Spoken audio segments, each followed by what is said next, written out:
नमः शिवाय। शिव पुराण विद्येश्वर संहिता 3 अध्याय। श्रवण कीर्तन और मनन साधनों की श्रेष्ठता।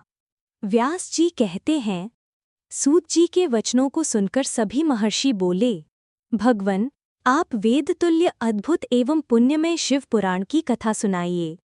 सूत जी ने कहा, हे महर्षिगण, आप कल्याणमय भगवान शिव का स्मरण करके वेद के सार से निकले शिव पुराण की अमृत कथा सुनिए। शिव पुराण में भक्ति, ज्ञान और वैराग्य का गान किया गया है।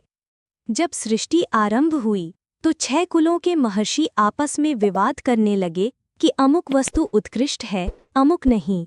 जब इस विवाद ने बड़ा रूप धारण कर लिया तो सभी अपनी शंका के समाधान के लिए सृष्टि की रचना करने वाले अविनाशी ब्रह्मा जी के पास जाकर हाथ जोड़कर कहने लगे, हे प्रभु, आप संपूर्ण जगत को धारण कर उनका पोषण करने वाले हैं।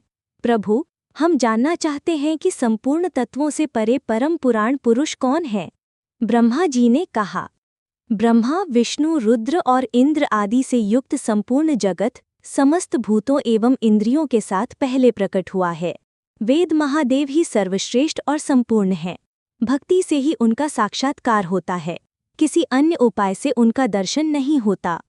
भगवान शिव में अटूट भक्ति मनुष्य को संसार बंधन से मुक्त कर देती है। भक्ति से उस देवता का कृपा प्रसाद प्राप्त होता है। जैसे अंकुर से बीज और बीज से अंकुर पैदा होता है, वैसे ही भगवान शंकर का कृपा प्रसाद प्राप्त करने के लिए आप सब ब्रह्मर्षियों को धरती पर हजारों वर्षों तक चलने वाले विशाल यज्ञ करने चाहिए। यज्ञ पूर्णता से भगवान शिव की कृपा से ही तत्वों के सार तत्व का साक्षात साधन रूप ज्ञान प्राप्त होता है। शिव पद की प्राप्ति, साक्षात्कार और उनकी सेवा ही साधन है तथा जो मनुष्य बिना किसी फल की कामना किए उनकी भक्ति में डूबे रहते हैं, वही साधक हैं। कर्मों के अनुशीलन से प्राप्त फल को भगवान शिव के पवित्र चरणों में समर्पित करना ही परमेश्वर की प्राप्ति का उपाय है और यही मोक्ष प्राप्ति का एकमात्र साधन है। साक्षात महेश्वर ने ही भक्ति के साधनों का प्रतिपादन किया है। कान से भगवान के नाम, गुण और लीलाओं का श्रवण, वाणी द्वारा उनका कीर्तन तथा मन में उनका मनन शिव पद की प्राप्ति के महान साधन है और इन साधनों से ही संपूर्ण मनोरथों की सिद्धि होती है। जिस वस्तु को हम प्रत्यक्ष अपनी आँखों के सामने देख सकते हैं, उसकी ओर आकर्षण स्वाभाविक है, परंतु जिस वस्तु को प्रत्यक्ष रूप से देखा नहीं जा सकता, उसे केवल सुनकर और समझकर ही उसकी प्राप्ति के लिए ध्यान किया जाता है। अतः श्रवण पहला साधन है।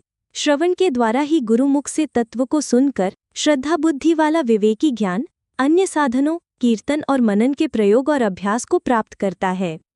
मनन के बाद इस साधन की साधना करते रहने से धीरे धीरे भगवान शिव का संयोग प्राप्त होता है और लौकिक आनंद की प्राप्ति होती है। भगवान शिव की पूजा, उनके नामों का जाप तथा उनके रूप गुण विलास का हृदय में निरंतर चिंतन, यही मनन कहलाता है। महेश्वर की कृपा से प्राप्त इस साधन को ही प्रमुख साधन कहा गया है। धन्यवाद। अगर आपको ये कथा भावपूर्ण लगी हो तो कृपया इसे शेयर करें और हमारे चैनल ऋतु की कहानियों को सब्सक्राइब करना ना भूलें। शिव पुराण की अन्य कथाओं के लिए जुड़े रहिए। हर हर महादेव।